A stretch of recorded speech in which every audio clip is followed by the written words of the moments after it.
스바냐 3장 14절부터 17절까지 말씀 다 찾으셨으면 같이 합독하도록 하겠습니다. 14절 시작. 시온에 따라 노래할지어다. 이스라엘아 기쁘게 부를지어다. 예루살렘 따라 전심으로 기뻐하며 즐거워할지어다. 여호와가 내 형벌을 제거하였고 내 원수를 쫓아냈으며 이스라엘 왕 여호와가 내 가운데 계시니 내가 다시는 화를 당할까 두려워하지 아니할 것이라. 그날에 사람이 예루살렘에 이르기를 두려워하지 말라. 시온아 내 손을 늘어뜨리지 말라. 너의 하나님 여호와가 너의 가운데 계시니 그는 구원을 베푸실 전능자이시라. 그가 너로 말미암아 기쁨을 이기지 못하시며 너를 잠잠히 사랑하시며 너로 말미암아 즐거이 부르며 기뻐하시리라 하리라. 아멘. 오늘은 개혁교회거리 24번째 시간, 신론 18번째 시간, 하나님의 속성 18번째 시간으로서 하나님의 기쁨이라는 제목으로 하나님 말씀을 증거하겠습니다. 오늘 읽은 본문 말씀인 스바냐를 봐도 시온에 따라 이스라엘아, 시온은 이제 예루살렘을 가리키는 것이고 이스라엘은 이제 이스라엘 민족들을 가리키지만 오늘은 이제 성도를 가리키는 것입니다. 시온의 딸 이스라엘은 다 성도를 가리키는데 노래 찬양하고 또 기쁘게 부를지어다. 그 이유는 예루살렘에 따라 전심으로 기뻐하며 즐거워할지어다. 왜냐하면 여호와께서 형벌을 제거하고, 그래서 형벌을 제거했다는 것은 이제 우리의 죄를 사해 주시고 진노의 심판을 면하게 해 주셨다는 것이죠. 이 심판은 역사적으로는 이제 바벨론을 통해서 유다를 심판할 것을 예언하시는데, 물론 그 심판이 역사적으로 이루어졌지만은 그러나 남은 자들이 이제 구원을 받을 것을 바라보면서 남은 자들에게는 다시 구원의 복을 주실 것을, 또 그 형벌이 이제 70년 이후에 제거될 것을 이제 바라보는 것이고, 우주적으로는 이제 마지막 때의 그 하나님의 심판을 상징하는 것입니다. 그래서 우리가 지옥 심판과 형벌을 면하였고, 원수인 죄와 사망과 마귀로부터 우리가 자유하게 되었으며, 또 이스라엘의 왕 여호와가 내 가운데 계시니, 그래서 하나님이 우리의 왕이 되시고 하나님이 나의 하나님이 되시고 하나님이 우리와 함께 하심으로 말미암아 하나님이 우리의 생명과 복과 기쁨과 모든 선이 되시고, 내가 다시는 화를 당할까 두려워하지 않는 두려움을 제거하고 참된 평강을 주셨으니 기뻐하고 즐거워할지라 그랬습니다. 두려워하지 말라 그랬습니다. 시온아 내 손을 늘어뜨리지 말라. 손을 늘어뜨린다는 것은 절망 가운데 있다는 것인데 어떤 절망에도 빠지지 말라는 거예요. 왜냐하면 이제 17절의 요절입니다. 17절 다시 같이 읽어볼게요. 시작. 너의 하나님 여호와가 너의 가운데 계시니 그는 구원을 베푸실 전능자이시라. 그가 너로 말미암아 기쁨을 이기지 못하시며 너를 잠잠히 사랑하시며 너로 말미암아 즐거이 부르며 기뻐하시리라 하리라. 하나님께서 우리 가운데 계시기 때문입니다. 그래서 이 성경적인 이 구원이라는 것은 무엇이냐면, 구원은 하나님과의 관계의 회복이라 말씀드렸습니다. 그리고 하나님과 함께함. 그래서 임마누엘, 여호와께서 너희와 함께 계신다. 예수 그리스도를 통해서 그의 구속으로 말미암아 이제 우리와 함께 계시는 그것이 구원이에요. 그래서 우리가 하나님과의 관계가 회복되는 것. 그래서 구원은 회복입니다. 회복, 관계의 회복. 원수되었던 관계에서 화목하는 것. 그래서 성경에서는 그것을 화목제사 혹은 화목으로 표현하죠. 화평, 화목, 평강. 그러니까 평강, 화평, 화목, 평안 다 똑같은 말입니다. 하나님과의 관계 회복으로 주어지는 내적 이 평안함, 그런 것들이 다 이제 평강이 되는 것이죠. 그것이 다 구원과 관련이 되어 있는 것입니다. 그래서 구원을 베푸실 전능자이시라. 그가 너로 말미암아 기쁨을 이기지 못하시며 너를 잠잠히 사랑하시며 너로 말미암아 즐거이 부르며 기뻐하시리라. 왜냐하면 하나님께서 이제 우리를 구원해 주시고 우리와의 관계가 화목되었기 때문에, 이제는 하나님께서 우리를 사랑하시고 우리를 기뻐하시는, 그래서 우리는 하나님의 기쁨의 대상이 되고 하나님의 사랑의 대상이 됐다는 것이 우리로서는 기뻐하며 즐거워할 구원의 그런 복된 진리의 말씀, 소식이 되는 것이죠. 그러니까 하나님은 절대 죄인을 사랑하지 않습니다. 하나님은 근거 없이 죄인을 사랑하지 않아요. 그래서 이 사형리 복음 전도 중에 하나님이 당신을 사랑하신다라고 말하잖아요. 그것이 잘못된 것입니다. 하나님은 당신을 미워하십니다가 오히려 더 맞는 말이에요. 하나님은 죄인을 미워하십니다. 그러나 그리스도를 믿는 모든 자를 사랑하십니다. 그리스도 때문에 당신을 사랑하실 수 있습니다. 이렇게 말을 하는 것이 더 복음적인 것이죠. 그렇기 때문에 하나님은 아무 근거 없이 죄인과 하나님을 대적하는 자들을 사랑하시지 않는 거예요. 그래서 하나님은 마귀와 귀신을 사랑한다는 말은 성경에 없습니다. 그러나 택한 하나님의 자기의 자녀들을 사랑하는데, 왜냐하면 그들은 다 그리스도 안에서 선택되었고 그리스도 안에서 구속받고 그리스도 안에서 하나님의 자녀가 되고 그리스도 안에서 하나님의 아들이 되기 때문입니다. 그리스도 없이 하나님의 사랑을 받는 자는 없어요. 왜냐하면 그리스도는 하나님의 사랑 그 자체이시기 때문에. 그래서 우리가 하나님의 사랑을 그리스도 때문에 받고 이제는 하나님의 기쁨의 대상, 사랑의 대상이 됐습니다. 그래서 이 화목을 통해서 우리가 하나님과의 관계가 마치 남편과 아내와의 그런 가장 친밀한 관계와 같이, 영적인 남편이 하나님이 되시고 우리는 영적인 아내가 되어서 그렇게 하나님과의 이 바른 사랑의 관계와 교제 속에 들어가는 것, 그것이 구원입니다. 그래서 이사야 62장 5절에는 뭐라고 말씀하냐면, 신랑이 신부를 기뻐함 같이 내 하나님이 너를 기뻐하시리라. 하나님이 우리를 어떻게 기뻐하세요? 신랑이 신부를 기뻐하듯이. 정말 남편이 사랑하는 아내로 맞아서 그 아내를 사랑하는 그 교제 속에서, 그 사랑 안에서, 그 관계 속에서, 그 사귐 속에서 기뻐하듯이 그렇게 기뻐하는 그것이 하나님께서 우리를 향한 기쁨이라는 것이죠. 그러한 기쁨으로 이제 우리를 기뻐하신다는 것을 우리가 깨닫고, 그리스도를 믿는 우리는 하나님을 기뻐하며 하나님으로 즐거워야 돼요. 신부의 즐거움은 누구로 즐거워하는 거예요? 남편으로 즐거워하는 즐거움으로 즐거워할 때 가장 기쁜 것처럼, 우리 영적인 신부된 그리스도인들의 가장 큰 기쁨은 이제는 하나님으로 기뻐하는 것이 되는 것입니다. 오늘은 이제 하나님의 기쁨에 대해서 말씀을 증거할 텐데, 신앙 고백책을 먼저 읽고 가겠습니다. 지금까지는 계속 1항만 읽었죠? 이제 오늘은 드디어 이제 오랜만에 2항을 이제 읽어보도록 하겠습니다. 신앙 고백집 346페이지, 346페이지. 346페이지 웨스트민스터 신앙고백서 제2장 2항입니다. 2항을 읽을 때에는 우리가 하나님과 피조물과의 관계를 이제 전체적으로 설명하고 있는데, 하나님의 기뻐하심과 우리가 또 하나님을 기쁘시게 해야 됨을 이제 마음속으로 생각하시면서 기쁨을 중심으로 한번 읽어보도록 하겠습니다. 이제 2항을 같이 읽어볼게요. 시작. 하나님께서는 모든 생명과 영광과 선과 복을 자신 안에 그리고 스스로 가지고 계신다. 하나님께서는 홀로 자신 안에서 그리고 자신에게 전적으로 충족하셔서 자신이 만드신 어떤 피조물의 도움을 필요로 하시지 않고 그들로부터 어떤 영광도 인출하지 않으며 다만 그들 안에서 그들에 의해서 그들에게 또 그들 위에 자기의 영광을 나타내실 뿐이다. 하나님은 모든 존재의 유일한 원천이 되셔서 만물이 주에게서 나오고 주를 통하여 주께로 돌아가며 그는 주권적인 지배권을 가지고 만물에 의해서 만물을 위하여 만물 위에 자기의 기뻐하는 바를 무엇이든지 행하신다.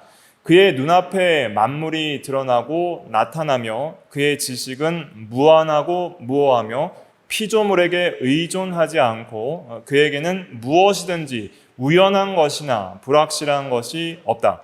하나님께서는 그의 모든 계획들과 그의 모든 행위들과 그의 모든 명령들에 있어서 지극히 거룩하시다.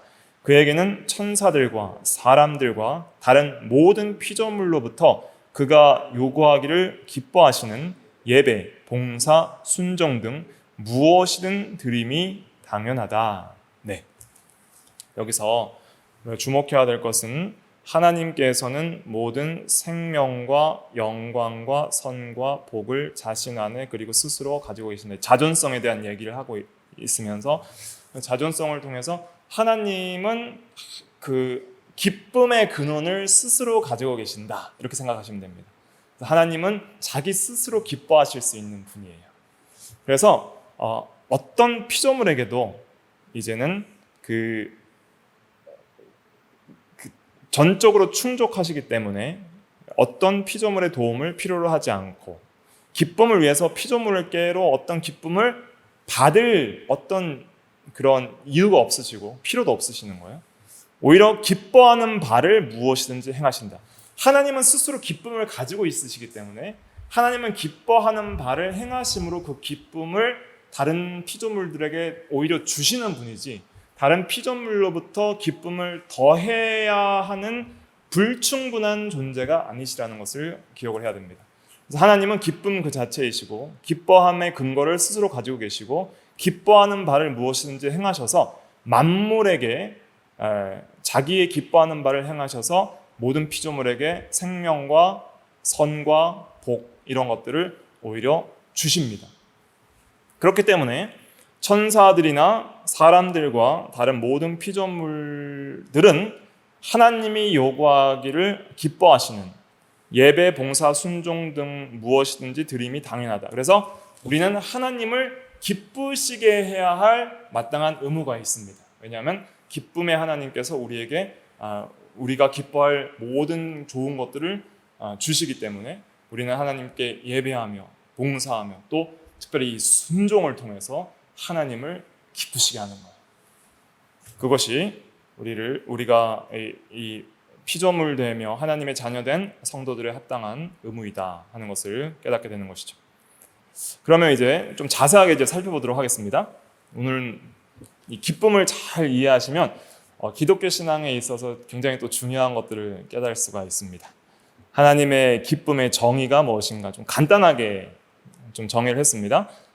완전한 행복의 감정.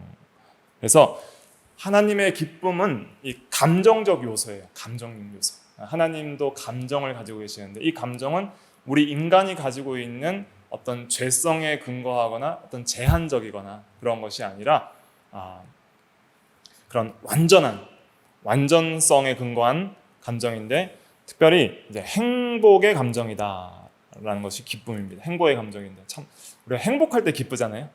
우리 마음이 행복하고 정말 아무것도 부족함이 없을 때 기쁜데, 완전한 것이란 것을 이제 붙인 이유는 이제 설명이 필요한 것이죠. 그래서 스스로 가지고 계시고 변함이 없고 무한하고 또 완전해서 부족함이 없다는 것이죠. 또 지극히 높고 그리고 충만하고, 이러한 행복의 감정이 하나님의 기쁨이다, 이렇게 말씀드릴 수 있겠습니다. 그래서 완전한 행복의 감정을 하나님께서는 스스로 가지고 계신 거예요. 이걸 좀 나눠서 살펴보겠습니다. 하나님 자신 안의 기쁨과 기쁨의 확장이 있고, 그 다음에 이제 우리가 인간의 기쁨이 무엇인지 이렇게 크게 세 가지로 살펴보도록 하겠습니다. 하나님 자신은 스스로 완전한 그 행복의 감정인 기쁨을 스스로 가지고 계십니다. 그래서 사도행전 17장 25절 말씀 보면은 한번 읽어볼까요? 25절 시작. 또 무엇이 부족한 것처럼 사람의 손으로 섬김을 받으시는 것이 아니니 이는 만민에게 생명과 호흡과 만물을 친히 주시는 이심이라. 그래서 부족해서 받으시는 분이 아니고 오히려 이러한 기쁨과 생명과 또 필요한 모든 것을 스스로 자존하는 하나님께서 가지고 계시기 때문에 하나님이 항상 주시는 분입니다. 그래서 하나님이 가지고 계시는 기쁨은 주시는 기쁨이에요. 스스로 기뻐하시며 또 만물에게 주시는 그러한 기쁨으로 충만하신 분입니다. 그래서 이제 이 하나님은 스스로 완전한 기쁨을 가지고 계시고 또 삼위일체적입니다. 기쁨이라는 것은. 그러니까 삼위 하나님께서 서로 이 사랑의 교제와 또 이 사귐 속에서 이 삼위 간의 관계를 통해서 서로 완전한 사랑도 이루시지만은 그러나 삼위 간의 어떠한 교통을 통해서 완전한 기쁨을 또 누리는 것이죠. 거기에 대한 근거 구절은 이사야 42장 1절, 마태복음 12장 18절, 마태복음 17장 5절에 있는데, 이사야 42장 1절을 인용한 것이 마태복음 12장 18절이에요. 동일한 내용이니까 마태복음 12장 18절을 한번 읽어볼게요. 시작. 보라, 내가 택한 종 곧 내 마음에 기뻐하는 바 내가 사랑하는 자로다. 내가 내 영을 그에게 줄 터이니 그가 심판을 이방에 알게 하리라. 성부 하나님께서 성자 예수님에 대해서 말씀하시는 내용인데, 보라, 내가 택한 종은 성자 예수 그리스도예요. 내 마음에 기뻐하는 바 내가 사랑하는 자가 예수님이라는 거예요. 성부 하나님께서 사랑하시는 자가 예수님이다. 그래서 성부와 성자 간의 사랑과 기쁨, 성부가 성자를 얼마나 기뻐하시는지 여기서 표현을 하는 거예요. 그러한 이제 기쁨의 표현을 이제 마태복음 17장 5절의 변화산에서 이제 성부께서 성자에게 직접 말씀하시는 내용이 나타나죠. 자, 말할 때부터 읽어볼게요. 시작. 말할 때에 호련히 빛난 구름이 그들을 덮으며 구름 속에서 소리가 나서 이르시되 이는 내 사랑하는 아들이요 내 기뻐하는 자니 너희는 그의 말을 들으라 하시는지라. 그래서 성부 하나님께서 성자 예수님에게 내 사랑하는 아들이요 내 기뻐하는 자니, 그래서 삼위 간의 이 사랑을 이렇게 표현을 하시는 거예요. 성부가 성자를 이렇게 사랑하고 또 성자도 성부를 사랑하십니다. 그래서 나중에 살펴보겠습니다. 요한복음 8장 29절 요절이에요. 요한복음 8장 29절도 외우셔야 되는데, 내가 항상 그의 기뻐하시는 바를 행하기 때문에 성부께서는 성자를 절대로 홀로 두시지 않는다. 이런 말씀이 요한복음 8장 29절에 나옵니다. 그래서 성자는 항상 성부가 기뻐하시는 일만 한다고 요한복음 8장 29절은 증거하고 있어요. 그러니까 성부는 성자를 기뻐하시고 성자도 성부를 기뻐하시고 성령 안에서 그렇게 삼위가 기뻐하시는 것입니다. 그 다음에 요한복음 8장 29절 나중에 찾아보겠습니다. 그 다음에 이제 하나님 자신의 기쁨의 확장은 어떻게 이루어지는가? 하나님은 자기 스스로 기쁨을 가지고 계셨어요. 언제부터? 영원전부터. 근데 하나님께서 작정하시고 창조하시고 섭리하시고 구속하시는 이러한 일들을 하기 시작합니다. 그걸 통해서 이러한 피조 세계를 지음으로써 하나님 자신 안과 또 삼위 간에 가지고 계시는 그 사랑과 기쁨을 이제는 나누기 시작하고 그것을 확장하시기 시작합니다. 그래서 하나님의 기쁨의 확장은 작정, 창조, 섭리, 구속이죠. 이것을 통해서 나타납니다. 이건 계획이라고도 할 수 있고, 또 그래서 창조하시고 또 섭리는 이제 보존, 통치, 협력. 이제 주일 예배 시간에 전에 이제 말씀드렸는데, 그러한 다스리는, 창조한 피조물을 그대로 두지 아니하시고 하나님께서 주권적으로 다스리시고 보존하시고 그러한 피조물을 다스리실 때 피조물을 이용하시는 그러한 것을 또 협력이라 이렇게 표현을 합니다. 그리고 구속하시는 그러한 것들을 통해서 자신의 기쁨을 확장을 하십니다. 근거 구절은 이제 4개를 이제 선택을 했는데 한번 쭉 읽어볼게요. 시간이 가더라도 이제 성경을 근거로 우리가 이런 것들 이해를 해야 되기 때문에 에베소서 1장 5절 말씀 먼저 읽어볼게요. 시작. 그 기쁘신 뜻대로 우리를 예정하사 예수 그리스도로 말미암아 자기의 아들들이 되게 하셨으니, 작정 중에 부분적으로 택자와 불택자에 대한 작정을 예정이라고 합니다. 그래서 우리가 창세전에 그리스도 안에서 그 앞에 거룩하고 흠이 없이 하시려고 사랑 안에서 이제 예정을 받았다고 에베소서 1장 4절에 말을 하고 있는데, 그것이 기쁘신 뜻대로 우리를 예정했다. 그래서 우리를 그리스도 안에서 우리를 기뻐하셔서, 그래서 우리에게 어떤 기뻐할 근거가 있는 것이 아니라 그냥 하나님께서 자신의 기쁨을 우리에게 나누어 주심으로써 우리를 기뻐해 주시는 거예요. 하나님이 기쁨이고 우리는 그의 기쁨의 대상이 된 겁니다. 이것이 중요합니다. 그 다음에 이제 이건 작정과 예정에 대한 것이고, 그 다음에 창조에 대해서는 이제 창세기 1장 31절이죠. 순서가 좀 잘못됐는데 창세기 1장 31절은 하나님이 지으신 그 모든 것을 보시기에 심히 좋았더라, 선하였더라, 이런 말인데, 이것이 또 창조에 대한 하나님의 기쁨을 이렇게 표시를 한 것입니다. 그 다음에 이제 섭리에 대한 것들은 이 하나님의 일하심으로 또 볼 수가 있는데, 시편 104편 31절 말씀 같이 읽어볼게요. 시작. 여호와의 영광이 영원히 계속할지며 여호와는 자신께서 행하시는 일들로 말미암아 즐거워하시리로다. 그래서 하나님은 항상 자기가 행하시는 모든 일들로 말미암아 항상 기뻐하시는 분이에요. 우리가 한 일을 통해서 어떤 성과 없음과 실패함과 또 죄를 지음과 여러 가지 어떤 부족한 면을 통해서 우리가 스스로 낙심하기도 하고 슬퍼하기도 하잖아요. 근데 하나님은 자기가 한 일에 대해서 슬퍼하시는 분이 아닙니다. 절대로 어떤 일들도 슬퍼하시지 않아요. 항상 기뻐하시고. 그러면 우리가 생각할 때 타락한 인류를 보시고 하나님께서 창세기 6장에 보면 사람 지으심을 한탄하사 근심하사 쓸어버리기로 이렇게 하신다는 그런 근심하고 한탄하신다는 것은 어떤 의미인가?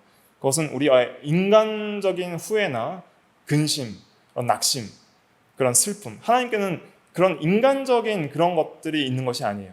오히려 하나님은 이제는 그러한 죄악된 세상들을 심판하시기를 기뻐하심으로써 이제는 하나님의 영광을 나타내시는 것이지, 우리가 느끼기에는 신동형론적 표현으로 하나님이 근심하기도 하고 슬퍼하기도 하고 이렇게 표현을 하는 거예요.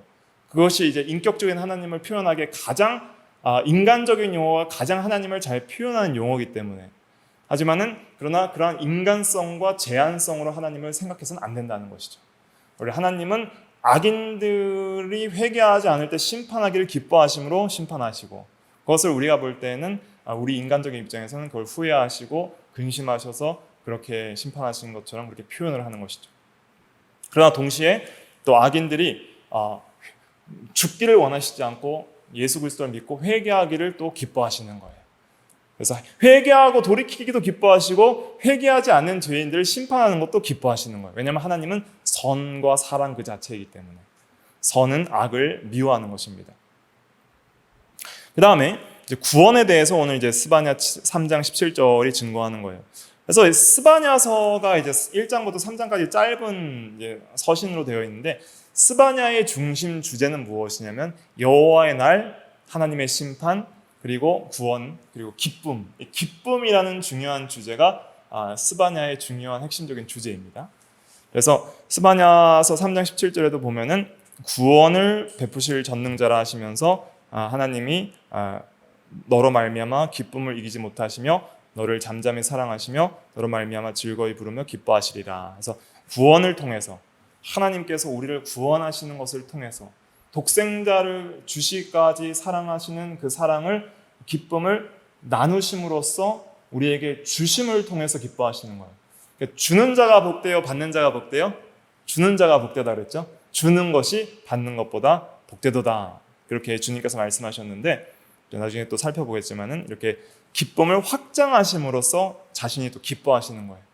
하나님의 기쁨을 이렇게 나누어 주심으로써 하나님의 온갖 좋은 것들을 나누어 주시고 사랑을 나누어 주심으로써 은혜를 나누어 주심으로써 이렇게 기뻐하시는 것이죠.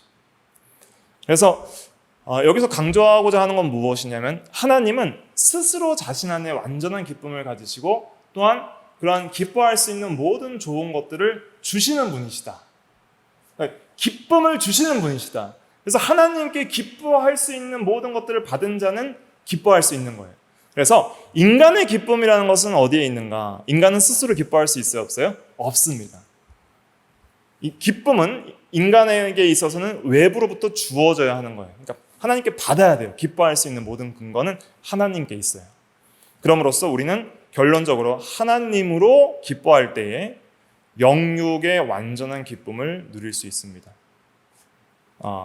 우리가 영적인 기쁨도 누려야 되고 육적인 기쁨도 누려야 됩니다. 하나님께서 우리가 이 세상에서 가난하게 살고 병들고 고생하면서 사는 것이 그것이 하나님께서 우리에게 원하시는 참된 복이 아닙니다.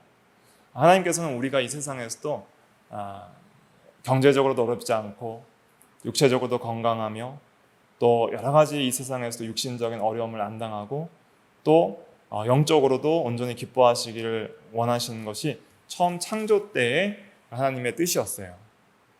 그런데 우리가 왜 이 세상에서 영육 전체의 고통을 당하냐면 죄 때문에 그렇게 오는 거예요. 그러니까 이 구원이라는 것은 영육 전체의 구원입니다. 그런데 먼저는 영적인 구원이 먼저이기 때문에 우리 이 현세에 있어서는 영적인 면, 그러니까 그의 나라와 그의 의를 구하는 면을 먼저 강조해야 되는 거예요. 왜냐하면 우리가 다 육체 중심이 되었기 때문입니다. 그래서 영적인 면을 먼저 구원을 잘 이루어 나가기 위해서 때로는 이 육체적인 고난도 하나님께서 허락을 해주시는 거예요. 왜냐하면 우리가 육체적으로 그리스도인들이 왜 고난을 당하냐면 하나님께서 영혼 구원에 유익하기 때문에 육체적인 어려움을 주시는 것이지, 단순히 그 육체적인 고통이 복은 아닙니다. 오해하시면 안 돼요. 그러니까 기복주의도 잘못된 것이죠. 예수 믿으면 건강하고 부자 되고 잘 산다도 잘못된 것이지만은, 예수 믿는 사람은 항상 가난하고 헐벗고 굶주리고 병들어야 된다, 또 잘못된 거예요. 그러니까 예수 믿는 사람은 영육 전체의 구원을 이루어 나가는 사람인데, 먼저는 영혼 구원이 먼저 주된 것이고, 그 영혼을 구원을 잘 이루어 나가기 위해서 하나님께서 때로는 육신적인 어려움도 허락하시는 거예요. 그런 어려움을 통해서 우리가 더 회개를 하고 영혼을 더 정결하게 할 수 있기 때문에. 그러나 또 반대로 우리가 정말 하나님의 나라와 그의 의를 구하고 믿음으로 살면 뭐 더 주신다 그랬어요? 이 모든 것을 너희에게 더 하시리라 그랬잖아요. 그러니까 신본주의적으로 하나님 말씀대로 믿음으로 순종하고 사는 모든 자들에게는 이 세상에서도 부지런히 살게 되어 있고, 그렇게 하나님 앞에 믿음으로 양심껏 거룩하게 부지런하게 게으르지 않고 힘있게 믿음으로 살아가는 모든 자에게는 먹을 것과 마실 것과 입을 것을 다 더해 주시는 놀라운 은혜들을 경험하게 되는 거예요. 그렇기 때문에 우리가 영육 전체의 모든 것들, 오늘도 우리에게 일용할 양식을 주시옵시고 하는 그런 기도는 오늘 우리가 살아갈 수 있는 육신적인 모든 근거도 누가 책임지신다는 것을 믿는 거예요? 하나님이 책임져 주신다는 것을 믿는 거예요. 그런 믿음으로 오늘도 열심히 공부도 하고 일을 하고 열심히 살아가는 것이죠. 그러니까 기복주의적인 것도 잘못이지만은, 그러나 때로는 우리가 영적인 것만 추구하면서 영육 이원론으로 나가는 것도 잘못된 겁니다. 그러니까 영적인 것만 거룩하고 육신적인 것은 다 악한 것으로 취급하면서 마치 부유하게 되는 것도 어떤 죄인 것처럼, 성도는 무조건 가난해야 되고 뭐 고통받아야 되고 그렇게 이 세상에서 굉장히 낮고 천하게 살아야 되고 라고만 말하는 것도, 그것은 잘못된 가르침인 거예요.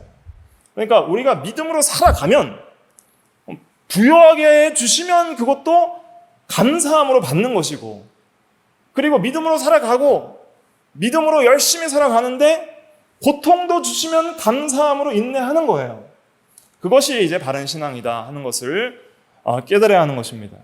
그래서 하박국 3장에 보면은 이제 하박국 선지자가 이제 이 하나님의 심판 때문에 엄청난 가난과 이 어려움, 육신적인 어려움을 경험하는데, 그런 어려움과 고난 속에서도 오히려 여호와 하나님으로 말미암아 기뻐하는 구원과 영적인 기쁨을 깨닫게 되게 되죠. 그것을 이제 우리가 중요한 요절로 외우고 있는 하박국 3장 17절부터 18절까지 말씀인데, 우리가 19절까지 같이 한번 읽어볼게요.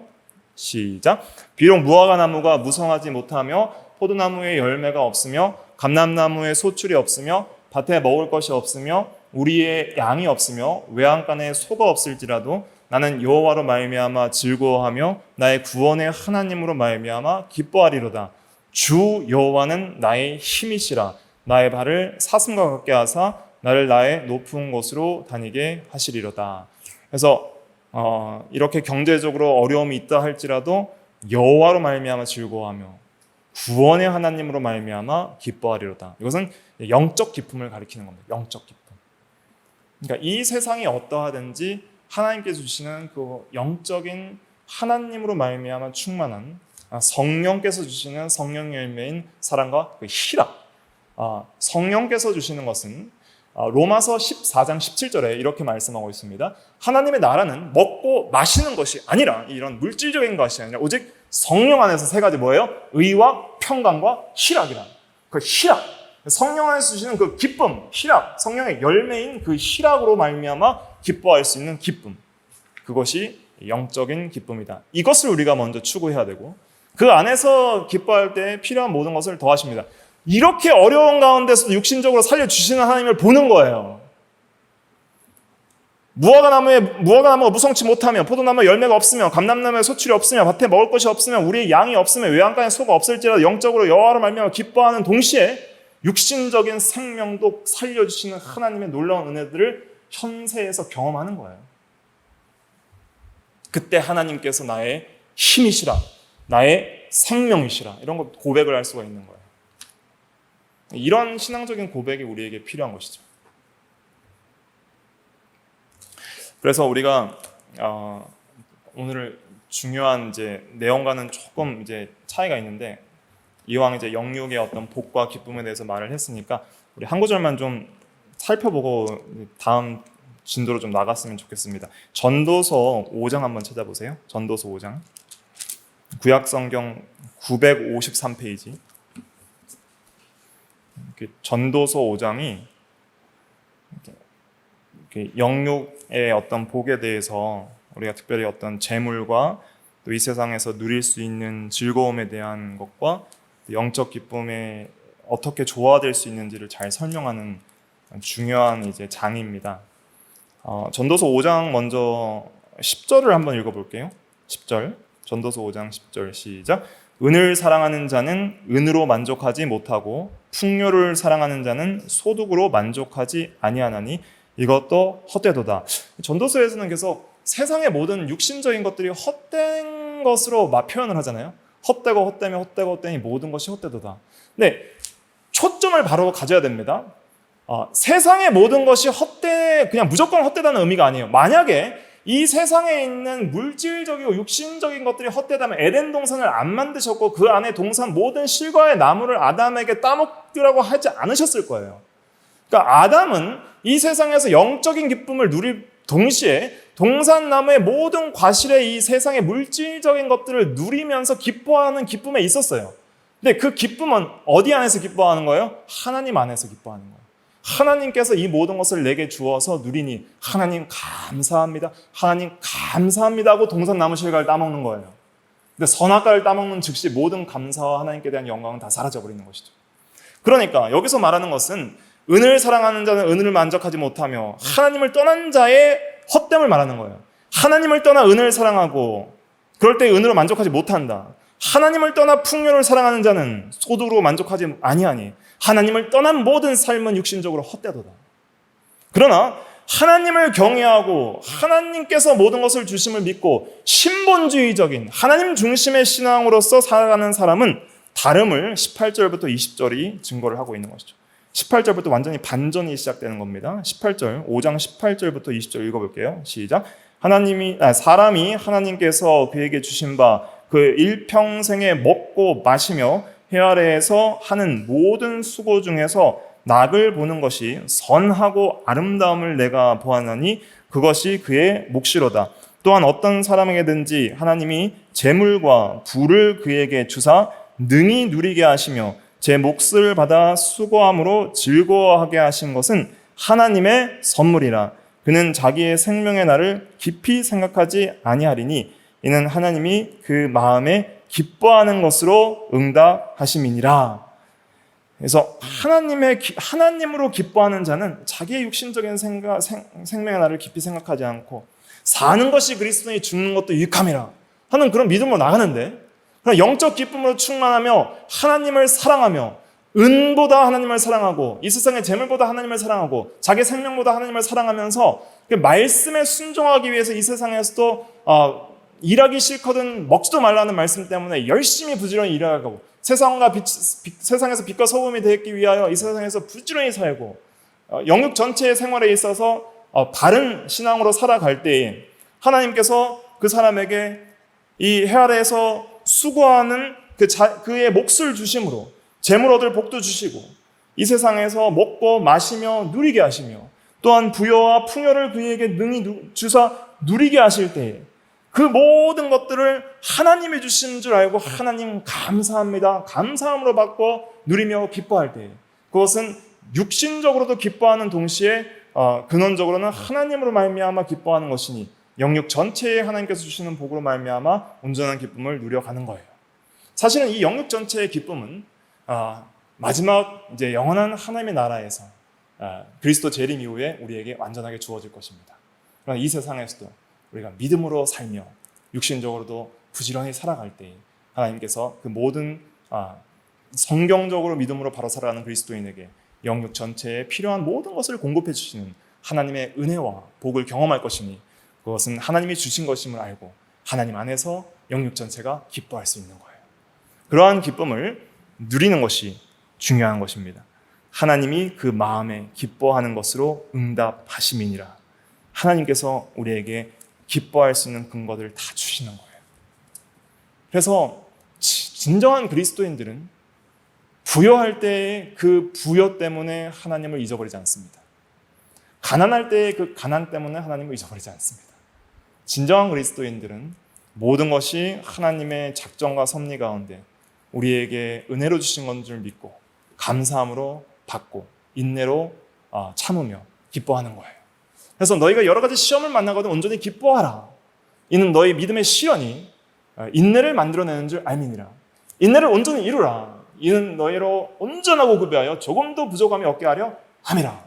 야고보서 1장 2절부터 나오는 말씀이죠.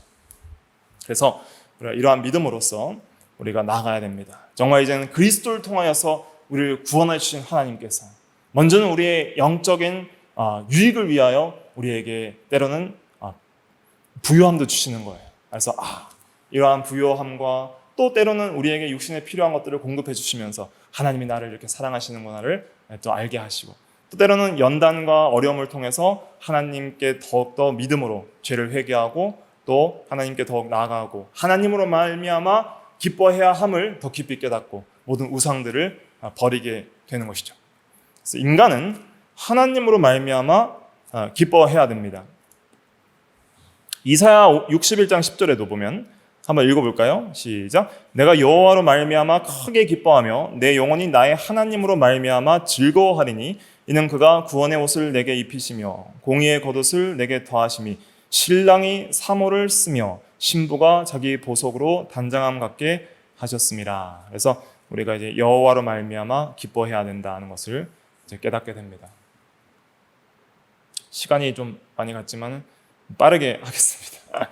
빠르게 할 테니까 조금 힘드셔도 조금 참으시고 빨리 좀 끝내도록 하겠습니다. 자, 그리스도의 기쁨을 통해서 이제 우리가 인간의 기쁨이 무엇인지를 깊이 깨닫게 됩니다. 자, 그리스도의 기쁨은 어떤 기쁨이었는가? 히브리서 12장 2절 말씀 같이 읽어볼게요. 시작. 믿음의 주여 또 온전하게 하시는 이인 예수를 바라보자. 그는 그 앞에 있는 기쁨을 위하여 십자가를 참으사 부끄러움을 개의치 아니하시더니 하나님 보좌 우편에 앉으셨느니라. 자, 우리는 예수님을 항상 우리의 롤 모델, 신앙의 모델로 삼아야 됩니다.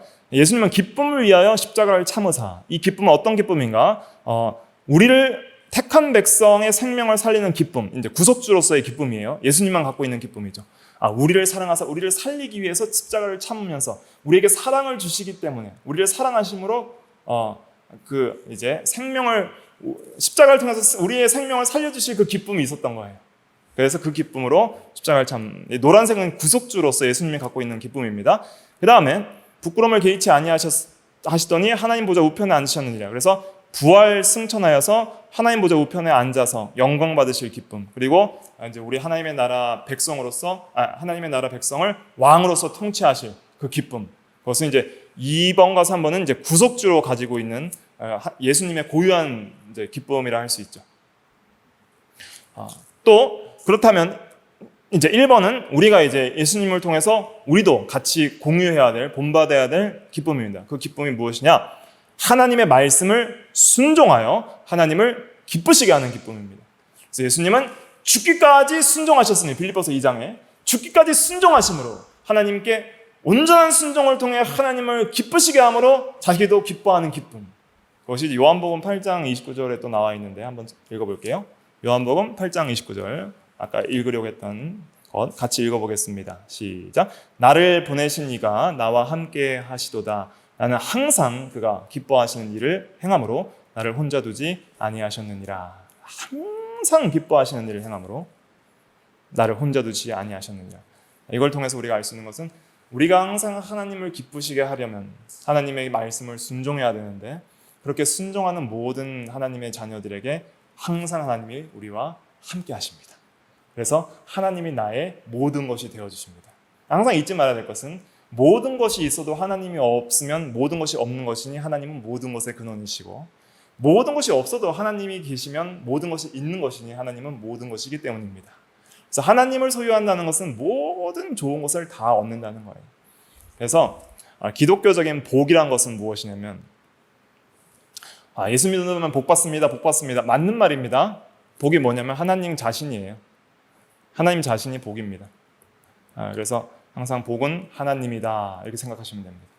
하나님을 얻고 그리스도를 얻고 그 안에서 발견되려 함이니, 그리스도가 위로부터 부르신 상이요, 또 창세기 17장 1절에 아브라함의 내가 너의 상급이니라. 하나님이 복이에요. 우리는 하나님을 복으로 삼는 사람들입니다. 그러면 이제 모든 온갖 잘못된 기복주의나 잘못된 영육 이원론을 다 벗어날 수 있는 거예요. 오늘 좀 강조하고 싶은 중요한 내용인데, 오늘 할 게 되게 많은데 시간이 벌써 다 갔습니다. 정말 강조해야 될 좀 핵심 내용입니다.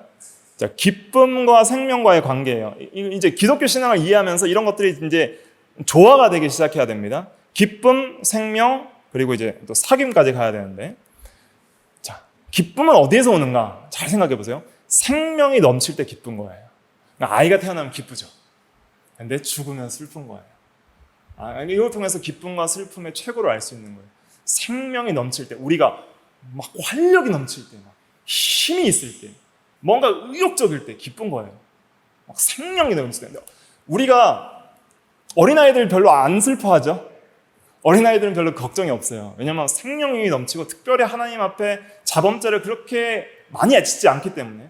근데 머리가 커지고 하나님 앞에 자범죄도 많이 짓고 뭔가 스스로 여러 가지 생명적 기운이 빠져나갈 때, 그럴 때 여러 가지 인생의 어떤 슬픔, 걱정, 염려, 근심 때문에 막 많은 슬픔들이 어린이 될수록 더 몰려오고, 그래서 어린아이 때 가장 많이 웃고 어린이 될수록 웃음이 많이 없어집니다. 진짜 그리스도인들은 이런 숨은 기쁨들이 넘치고 또 정말 유쾌하고 쾌활한 사람이 돼야 됩니다. 물론 성경적 애통이 있죠. 애통하는 자는 복이 있나니 위로를 받을 것이라. 그러니까 정말 죄를 애통하는 그 애통, 영적 애통과 신령한 기쁨은 같이 가는 것이지만은, 그러니까 세상 근심은 우리를 죽이는 거예요. 그렇기 때문에 하나님으로 기뻐하면서 세상 근심과 염려를 버리고 죄에 대한 영적 애통을 가져가면서 그렇게 살아가는 것이 정말 복된 그리스도인의 삶이라 할 수가 있겠습니다. 근데 이 기쁨과 생명과의 관계에 있어서 이 생명은 도대체 뭔가? 자, 기독교에서의 이 생명이라는 것은 하나님과의 바른 관계와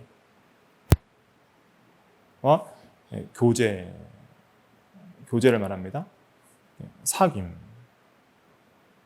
이것이 생명이에요. 그러니까 한마디로 말하면 생명이라는 것은 사귐입니다.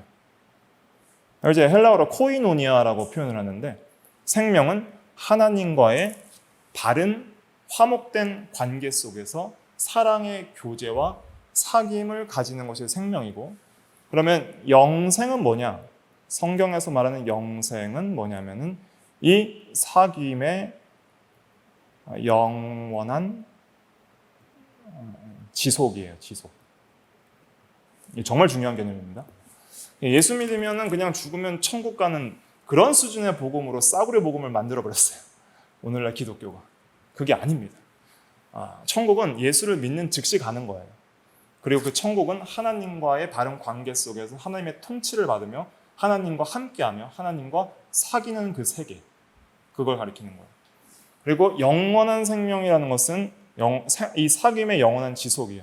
그래서 요한복음 17장 3절에는 이렇게 말하고 있습니다. 영생은 곧 유일하신 참 하나님과 그거 보내신 자 예수 그리스도를 아는 것이니이다. 이 아는 것이라는 것은 인격적 관계가 사귐으로서 아는 그 알을 표현하는 거예요. 그래서 요한일서 1장 1절과 4절은 중요한 이 복음적 교리와 또 핵심적인 이 방금 말씀드린 생명과 사귐과 기쁨에 대한 그것을 압축해서 표현하고 있는데, 여기서 좀 중요한 내용이 되겠습니다. 같이 한번 읽어볼게요. 시작. 태초부터 있는 생명의 말씀에 관하여는 우리가 들은 바요, 눈으로 본 바요, 자세히 보고 우리 손으로 만진 바라. 이 생명이 나타내신 바 된지라 이 영원한 생명을 우리가 보았고 증언하여 너희에게 전하노니 이는 아버지와 함께 계시다가 우리에게 나타내신 바 된 이시니라. 우리가 보고 들은 바를 너희에게도 전함은 너희로 우리와 사귐이 있게 하려 함이니 우리의 사귐은 아버지와 그의 아들 예수 그리스도와 더불어 누림이라. 우리가 이것을 쓰면 우리의 기쁨이 충만하게 하려 함이라. 여기서 이제 다 나오죠. 생명, 사귐, 기쁨. 이게 다 동의어로 보시면 됩니다. 동의어가 되는 거예요. 그러니까 생명의 말씀, 생명, 예수 그리스도를 가리킵니다. 생명은 예수 그리스도예요.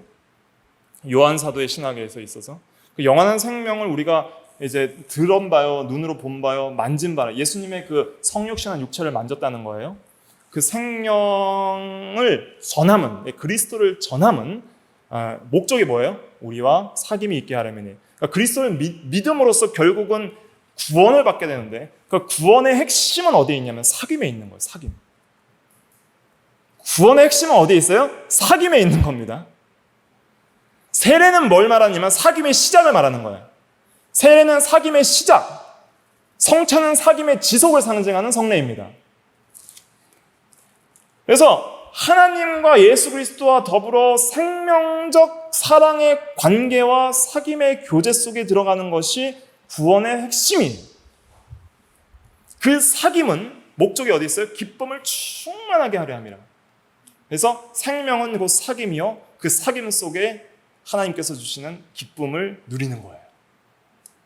생명이 없으면 기쁨이 없고 사귐이 없으면 기쁨이 없으니 생명과 사귐은 기쁨과 밀접한 관계가 있는 동의어라고도 할 수 있는 그러한 단어이다 하는 것을 기억을 해야 됩니다. 그래서 이 사귐의 방식은 무엇이냐면 하나님께서 우리를 온전히 사랑하심으로써 자신을 내어주시면서 우리에게 모든 영역에 필요한 모든 것을 주심으로써 우리에게 사랑을 베푸시는 동시에 그리스도를 통해 우리에게 사랑을 베푸시잖아요. 근데 우리는 어떻게 하나님과 사귀냐면 특별히 중요한 것은 순종을 통해서 하나님과 사랑의 교제를 나누는 거예요. 그래서 이 순종의 복은 생명이라는 것은 무엇이냐면 순종을 통해서 사귐을 지속하는 거예요. 그래서 순종이 곧 생명입니다.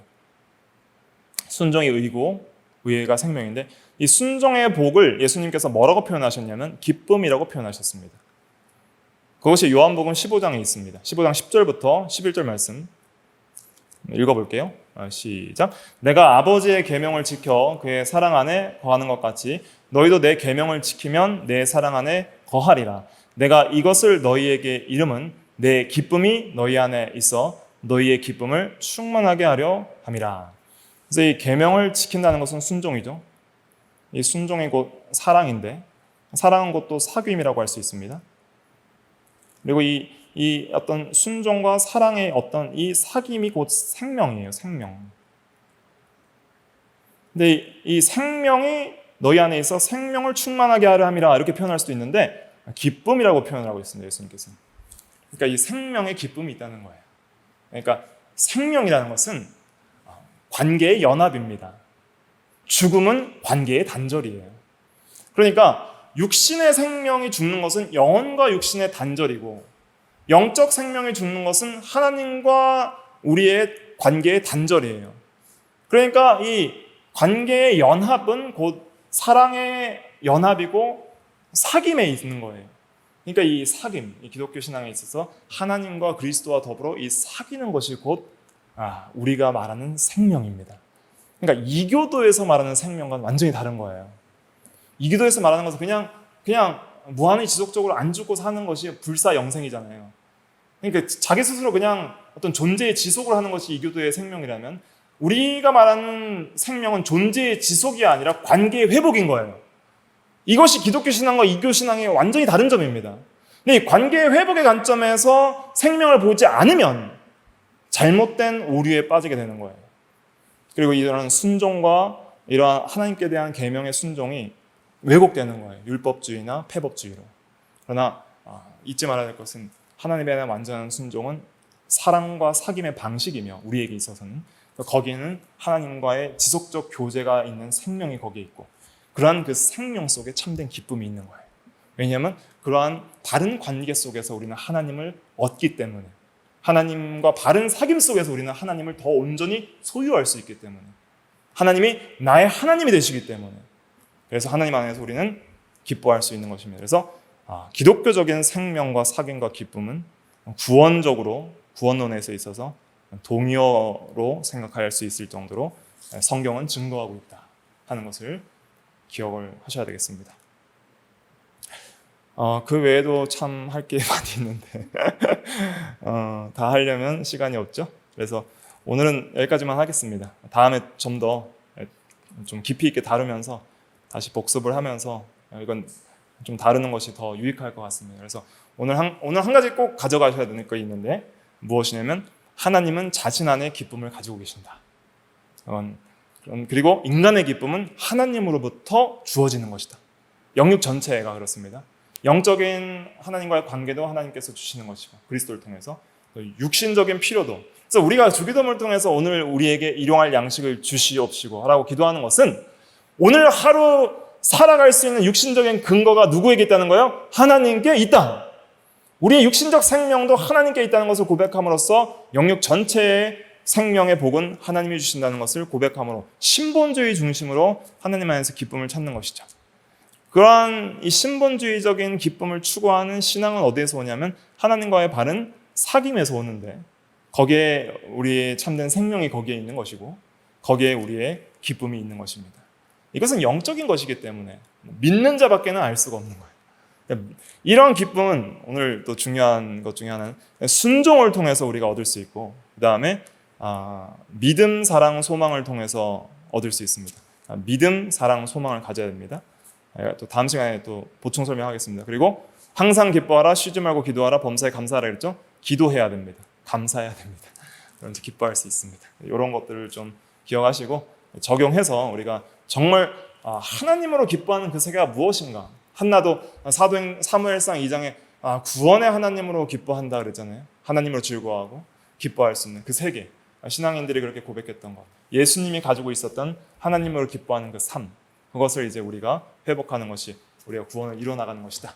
이렇게 우리가 정리를 하고 그러한 신앙으로서 정말 하나님으로 기뻐하는 삶을 살아야 되겠습니다.